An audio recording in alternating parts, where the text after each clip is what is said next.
Ang mabuting balita ng Panginoon ayon kay San Juan. Ako ang tunay na puno ng ubas at ang aking Ama ang tagapag-alaga. Inaalis niya ang bawat sangang hindi nagbubunga at kanya namang pinuputulan at nililinis ang bawat sangang nagbubunga upang magbunga pa ng lalong sagana. Nalinis na kayo sa pamamagitan ng salitang sinabi ko sa inyo.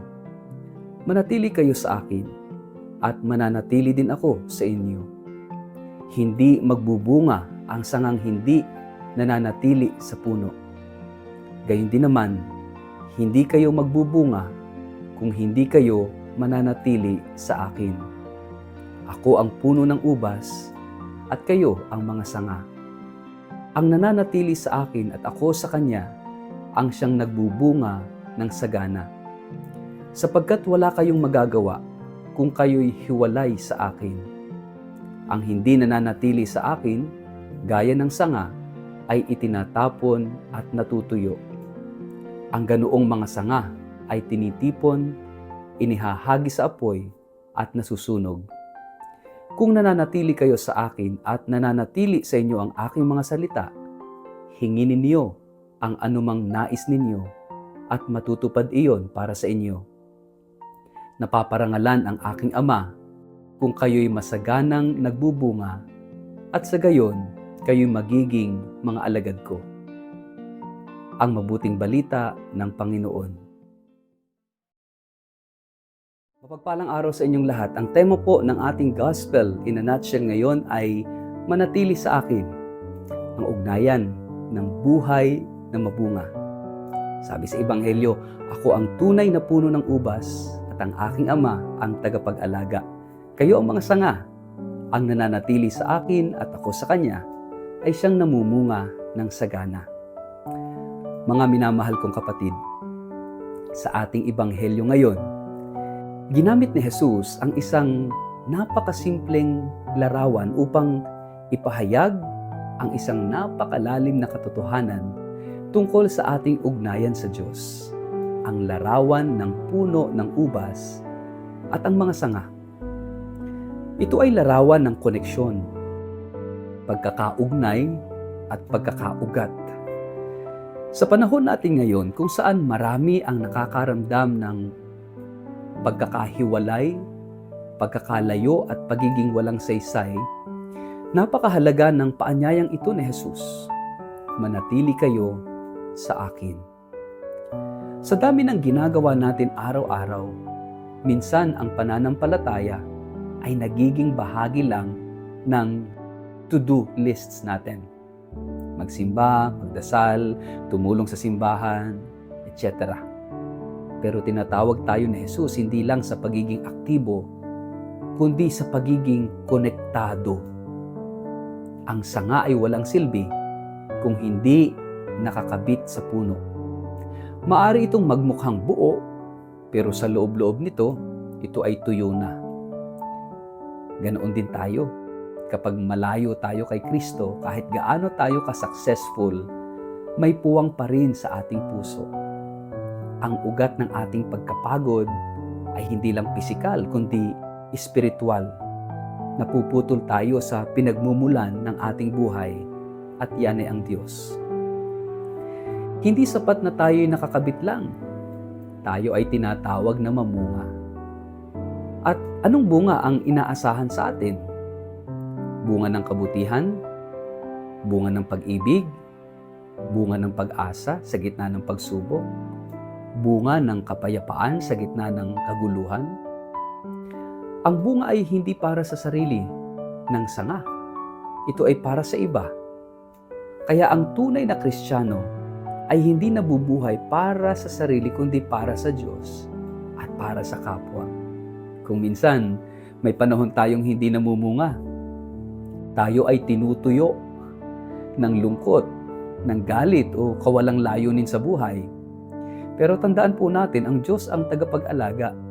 Ang kanyang kamay ay hindi nananakit, kundi naglilinis. Tinatabas niya ang dapat alisin upang mas lalo tayong mamunga.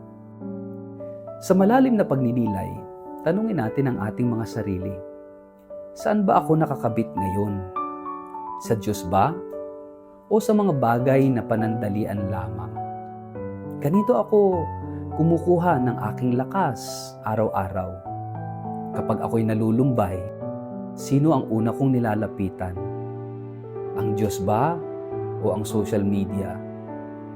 Ang pagiging sanga ni Kristo ay hindi laging madali. May pruning. Masakit yon. May pagtalikod. Pero sa dulo, ito'y nagbubunga ng buhay na ganap at makabuluhan. Minsan, ang pakiramdam natin ay tuyot na tayo. Walang lakas, walang sigla, walang direksyon. Pero ang paanyaya ni Jesus ay ito. Manatili ka sa akin. Ako ang buhay mo. Hindi niya hinihiling na maging perpekto tayo, kundi manatiling konektado. At sa koneksyong ito, dahan-dahan tayong babalik sa sarili nating sigla at layunin. Kung tayo ay sanga ni Kristo, dapat kitang-kita sa ating buhay yung kanyang presensya. Sa ating pagsasalita, may malasakit ba? Sa ating kilos, may pagkalinga ba? Sa ating mga relasyon, tayo ba'y nagdadala ng kapayapaan o tensyon? Ang pagiging sanga ni Kristo ay hindi lang pribadong relasyon sa Diyos. Ito'y buhay na nagsisilbing tulay ng kanyang pag-ibig sa mundo. Kaya't sa bawat isa sa atin, tinatawag tayo ni Jesus, manatili ka sa akin. Hindi mo kailangang gawin lahat mag-isa. Sa akin ka kumuha ng lakas. Tanungin natin at tayo ay magnilay para sa ating sarili. Ako ba'y tunay na nakakabit kay Kristo sa aking araw-araw na pamumuhay? O panlabas lamang ang aking pananampalataya? Ano ang mga bagay o ugali sa akin na kailangang tabasin ng Diyos upang mas lalo akong mamunga ng kabutihan? Sa anong paraan ko maipapakita sa iba na ako'y sanga ni Kristo? Anong bunga ang naidudulot ng presensya ko sa pamilya, sa aking komunidad o sa simbahan? Manalangin po tayo. Sa ngalan ng Ama, at ng Anak at ng Espiritu Santo. Amen. Panginoong Jesus, Ikaw ang tunay na puno ng ubas at kami ang mga sanga. Kung kami hiwalay sa iyo, kami walang silbi at unti-unting natutuyo. Ngunit kung kami manatili sa iyo, kami mamumunga ng pag-ibig at pag-asa. Linisin mo ang aming puso. Alisin mo ang mga balakid sa aming pananampalataya. At tulungan mo kami na magbunga ng kabutihan sa gitna ng mundo. Panginoon, huwag mong hayaang maputol ang aming ugnayan sa iyo. Sa bawat takot, sa bawat pagod, sa bawat tanong, ikaw nawa ang maging aming lakas. Amen. Pagpalain kayo't ingatan ng makapangyarihang Diyos, Ama, at Anak at Espiritu Santo. Amen.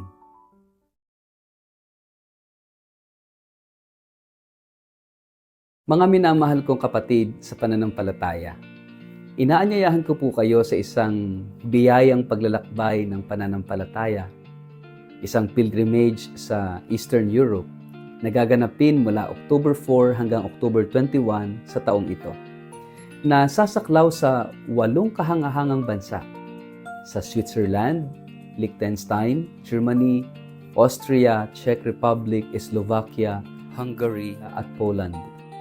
Ang tampok ng banal na paglalakbay na ito ay ang ating debosyon sa Divine Mercy o Banal na Awa, isang tema na napapanahon sa atin ngayon sa panahon ng pagsubok at pananabik sa pag-asa.